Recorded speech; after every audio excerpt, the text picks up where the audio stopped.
Here's how you play Timetable tag. You can play this with 3 or 4 players. In this round, I'll just pretend to play 3 players. So for 3 players, we only need 2 player figures, and we put them on the start space in Nancy. The third player is the runner and moves in secret, so we can't see them on the board. After you shuffled all the cards, every player gets 5 of these blue Timetable cards. The chasers keep their cards open, so they just put them face up before them. The runner, on the other hand, also takes 5 Timetable cards, but keeps them face down, hidden from the other players. You have to select who amongst you gets to be the runner, so just roll a die or something. In addition to the 5 Timetable cards, the runner also draws one of these destination cards and looks at it in secret. This card will tell the runner where they have to go to win. So let's pretend we're the runner and look at it, and it says Copenhagen. So the runner has to go to Copenhagen to win, but before that they have to collect 10 coins. We get to that. First, the runner of course also gets to look at their Timetable cards. So let's pretend we're the runner and look at them in secret. So the runner starts the game and gets a head start. Because we have 2 chasers in the game, the runner gets to make 2 turns in a row at the start. If we had 3 chasers, the runner could make 3 turns at the start. Now how do you move? The Timetable cards show you on which lines you can move on the game board. The runner also starts in Nancy, so from there we can only take low speed trains, which would be this. So let's say the runner decides to move to Frankfurt. Put the Timetable card you want to play face up on the board, and then you can move. Now the runner of course is invisible and the other players don't know where they go, so the runner writes down where they went, so they can track it later. So in secret the runner should write down Frankfurt. Draw a new Timetable card, so you have 5 again. Your balance should always be 5 Timetable cards. And then you can make your second move. Let's say the runner decides to use a high-speed train and wants to go from Frankfurt to Berlin. They write down their new location, draw a new Timetable card, and now the runner had their head start. Now it's the chaser's turn to play. So let's say this is player blue who gets to move next. The chasers saw which transport methods the runner used, so they know that the runner used a low-speed train and then a high-speed train. This gives them some clues about the runner's position, but at this point there are still a lot of options.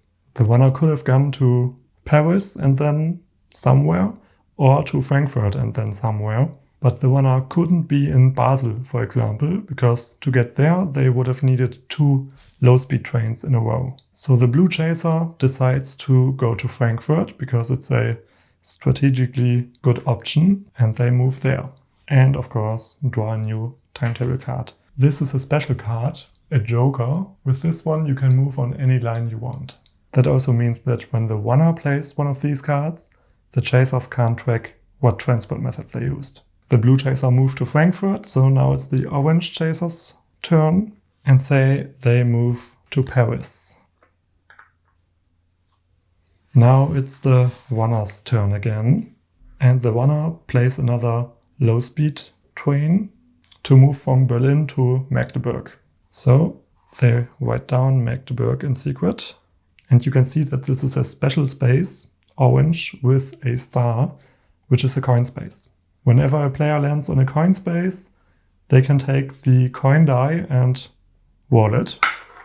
And I got lucky there, because the number is the number of coins you can draw from the bank. So in this case, the runner gets 6 coins on their hand. So what can you do with these coins? Well, the runner needs 10 coins before they can win. So in this game, the runner only wins if they collect 10 coins and then go to Copenhagen. Let's move the chasers again. The blue chaser takes a low-speed train to Stuttgart, which is also a coin space. So they roll the coin die and unfortunately only get 1 coin from the bank. Now the chasers have a shared budget, so whatever coins they earn, they use together. The orange chaser decides to go to Le Havre, which is also a coin space. And they get 5 coins. So now the shared budget of the chasers is 6 coins.